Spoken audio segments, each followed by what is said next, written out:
So hello again, everyone. This is the Wealth Lab 7 Build 14 Highlights video. I'm Dion. Robert. And Volker. So what do we have new here in Build 14? First on the list is a strategy import and export. So as the name suggests, it'll allow you to export your strategies and import them. So let's say, for example, I have a strategy here that I want to export. Let's go to these sample strategies. Gap closer. So I can right click, I could say export. So let's create a new folder to export these into. Exports, and select the folder and one strategy exported. So if we go into that folder,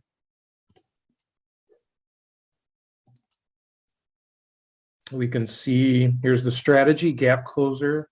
It has an extension of WL7 strategy. So you can also export, I believe, if you open the strategy. So I open a strategy window here, and we have an export button here, which will take you to the same process.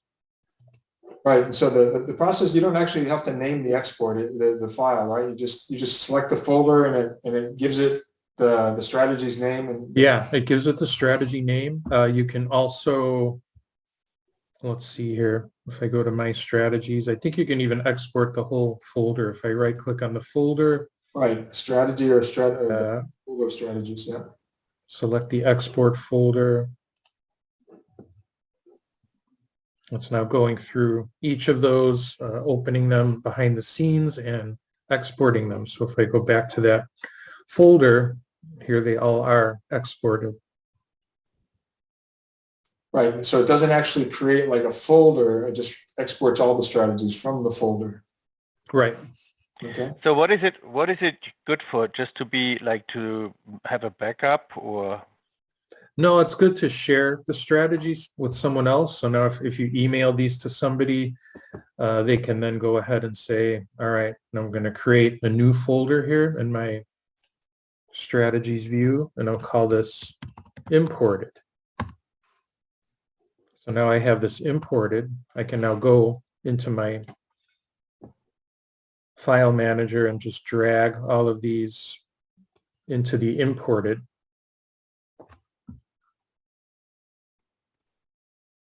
And there they are.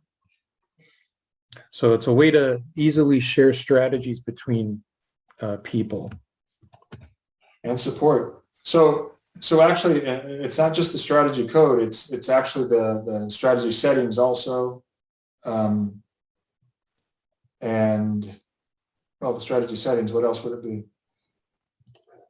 The strategy, yeah, all of the strategy settings, and whether it's a code-based or a building block strategy, right? All of everything that makes up the strategy. So you can import them by dragging them like we saw, or you can right-click here and say import the strategies. That's another way to bring them in. Another thing you can do is drag one of these like right onto your background here. It'll then open it up in a window. Cool. See it, it opened this up here.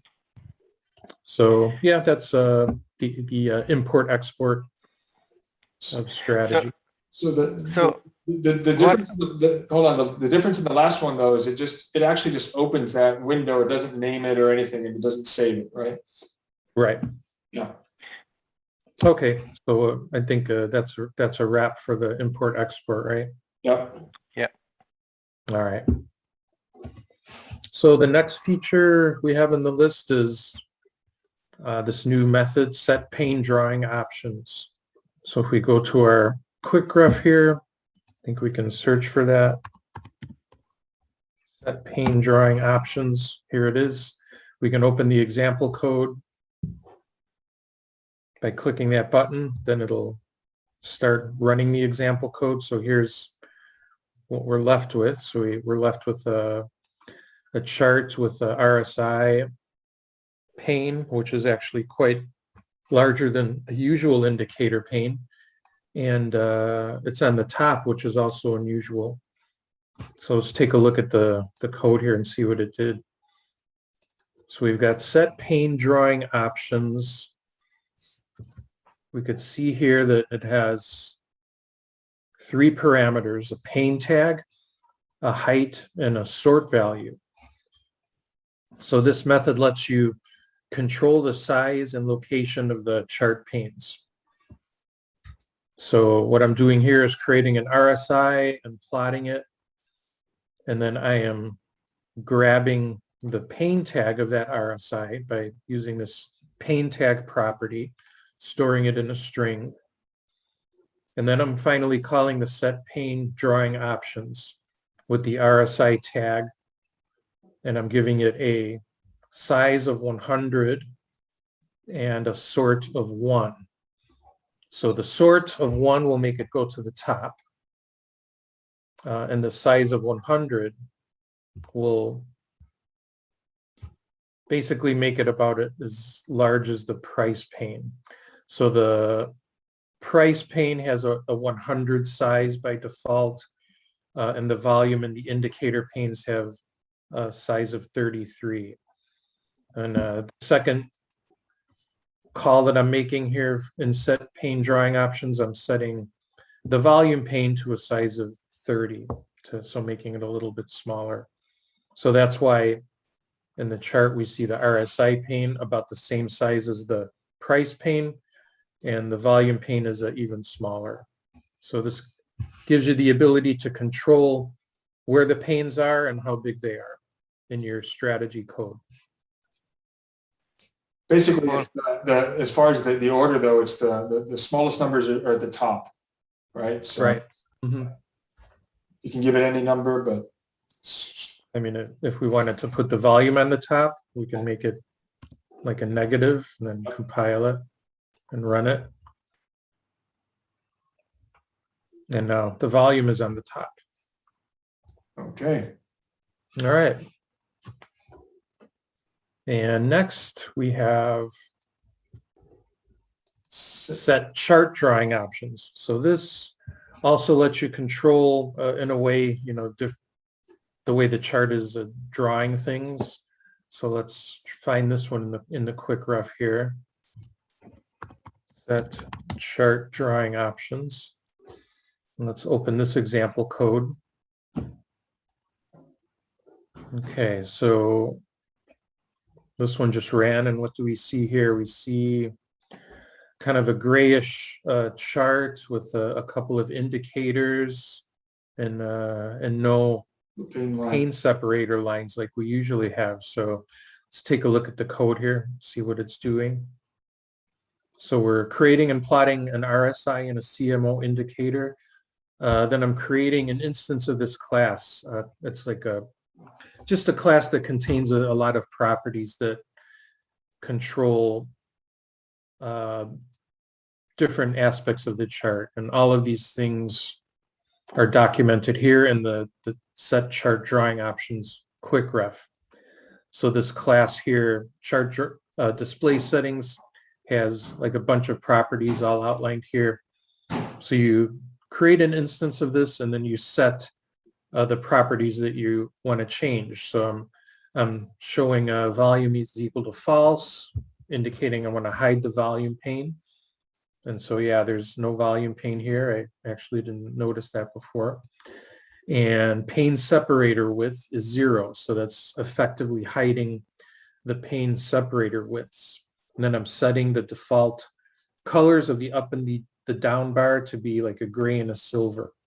And finally, after setting all these properties, I call SetChartDrawingOptions, and I pass it the instance of this chart display settings that I just created. And so there you go, the ability to control all of these chart preferences from within your strategy code. Excellent.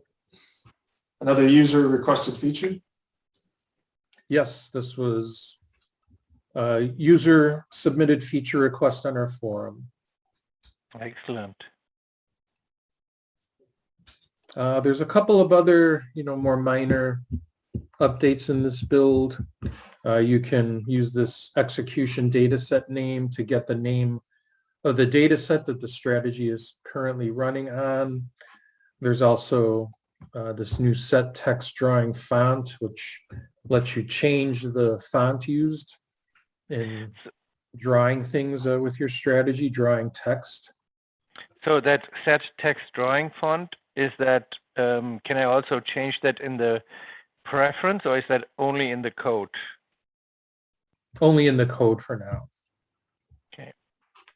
And then there's a new data set, major US world indices. Let's take a quick look at that. It's right here. See world indices. So we've got, here it is, major US and world indices. So this is a new data set that contains a lot of index symbols that are available from Yahoo. So more of a convenience thing here. So there we have it. That's kind of what's new in build 14. A lot of strategy chart related enhancements here. Very good. Oh. Good. Next time is going to be build 15. When's that coming out, Dion? Are we about ready to push that out? Yeah, I think we're ready actually to run the final build of that. So build 15 should be out in a couple of days with actually a lot of pretty major and interesting enhancements. Okay. All right. Until next time. Good. Yep. Thanks everyone. See you next time. Cheers. See you next time. Thanks. Bye. Bye.